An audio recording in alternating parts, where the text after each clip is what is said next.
ہمیں نہیں معلوم کہ اگلے سال ہماری زندگی میں یہ دن آتے بھی ہیں یا نہیں، ہم اس سے پہلے ہی نہ دنیا سے چلے جائیں.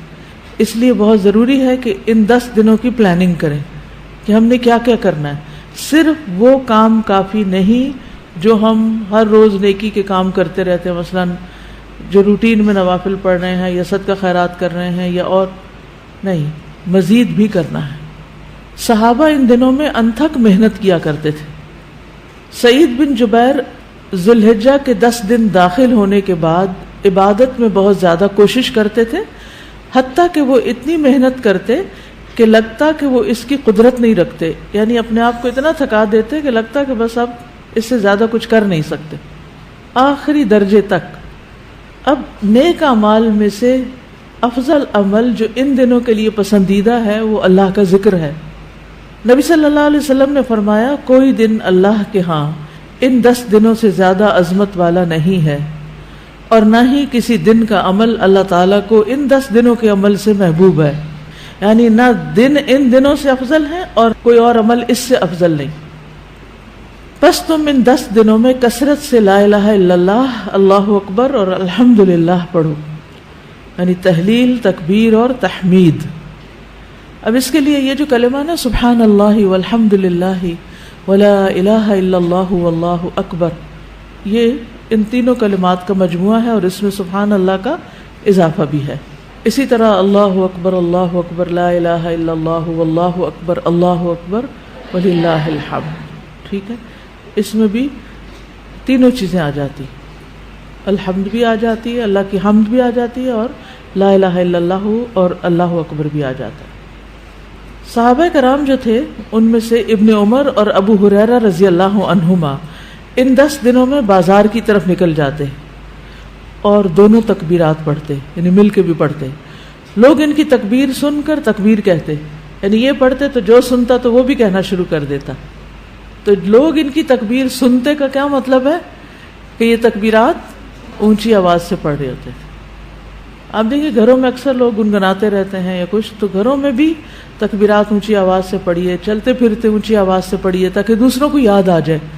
اونچی آواز سے پڑھنے کا مقصد اصل میں کیا ہے؟ یاد دہانی، کہ دوسرے لوگ بھی پڑھنا شروع کر دیں. پھر اسی طرح محمد بن علی جو تھے، ان صحیح بخاری میں آتا ہے کہ وہ نفل نمازوں کے بعد بھی تکبیر کہتے تھے. یعنی نفل نماز پڑھ کے، جیسے تہجد کے پڑھے یا چاشت اشراق کے پڑھے یا پھر اس کے علاوہ، تو وہ نفل پڑھ کے بھی تکبیر پڑھتے تھے. اسی طرح عورتیں بھی تکبیرات پڑھتی تھی. ابن عمر منا کے ان دنوں میں نمازوں کے بعد بستر پر، راستے میں اور دن کے تمام ہی حصوں میں تکبیر کہتے، یعنی وہ ہر موقع پہ کہتے. انہوں نے صرف نفل کے لیے خاص نہیں کیا تھا، یہ صرف بازار کے لیے نہیں بلکہ بستر پہ بھی کہتے اور راستے میں بھی اور خیمے میں بھی اور ہر جگہ. اور ان میں سے کوئی بھی آپ الفاظ پڑھ سکتے ہیں، اللہ اکبر لا الہ الا اللہ واللہ اکبر وللہ الحمد، اور اللہ اکبر وللہ الحمد، اللہ اکبر. اسی طرح اللہ اکبر کبیرہ، اللہ اکبر و اجل، اللہ اکبر وللہ الحمد. پھر اللہ اکبر کبیرہ، تو اللہ اکبر کبیرہ والحمد للہ کثیرہ وسبحان اللہ بکرۃ واصیلا بھی آپ پڑھ سکتے ہیں. ٹھیک ہے، آخر میں اللہم اغفر لی بھی کہہ سکتے ہیں. دوسرا اہم کام جو ان دنوں میں کرنے کا ہے وہ 9 ذی الحجہ کا روزہ ہے. اس روزے کی خاص فضیلت ہے جس سے انسان کے گناہ معاف ہوتے ہیں، اور یہ دن 1 سال گزرے ہوئے اور 1 سال آنے والے گناہوں کا کفارہ بنتا ہے. لیکن اس کے علاوہ بھی آپ باقی دنوں میں روزے رکھ سکتے ہیں. خاص طور پر جن کے رمضان کے روزے رہتے ہوں وہ ان دنوں میں قضا کر لیں. جو شوال میں نہیں کر سکے، ذوالقعدہ میں نہیں کر سکے، اب ذوالحجہ میں کر لیں. اجر کا اجر ہے اور اپنے فرض کی ادائیگی بھی ہو جائے گی. شوال کے روزے تو الگ الگ رکھنے پڑتے ہیں، لیکن یہ آپ ملا کے بھی رکھ سکتے ہیں، کیونکہ ان پہلے 8 دنوں کے روزے کو مخصوص نہیں ہے، یہ ہم نفلی روزے ثواب کی خاطر رکھتے ہیں. لیکن اگر قضا رکھ لیں تو بہت اچھا ہے. اور ان دنوں کا سب سے افضل عمل قربانی ہے. اقوال میں تسبیحات ہیں، افعال میں قربانی. تو مجھے امید ہے کہ آپ سب نے قربانیوں کا بندوبست کر لیا ہوگا. اگر ہر شخص الگ الگ نہیں کر سکتا، تو مل کے بھی اکٹھے ہو کے بھی قربانی کر سکتے، کیونکہ جان کا صدقہ تو کبھی بھی کیا جا سکتا ہے. تو عام دنوں میں کرنے کی بجائے ان دنوں میں انسان کر لے، ان دنوں میں پیسے جمع کرا لے. خاص طور پر غریبوں تک جو پہنچایا جاتا ہے گوشت، اس میں انسان اپنا حصہ ڈال لے. ایک طرف کیا کرنا ہے، تسبیحات کی کثرت، اور دوسری طرف کیا چھوڑنا ہے، غیبت، چگلی، طانا، فضول میں لغو باتیں، ہنسی مذاق.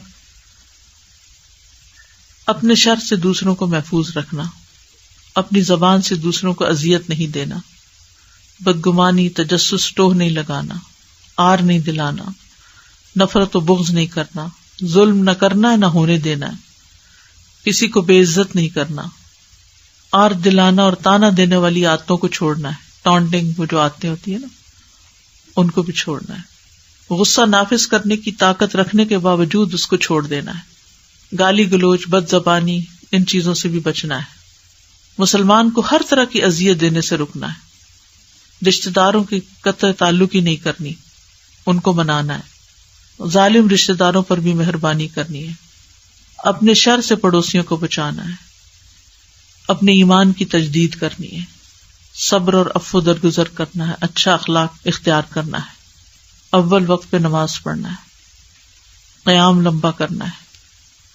ہو سکے تو تہجد پڑھنا ہے. روزہ رکھنا ہے.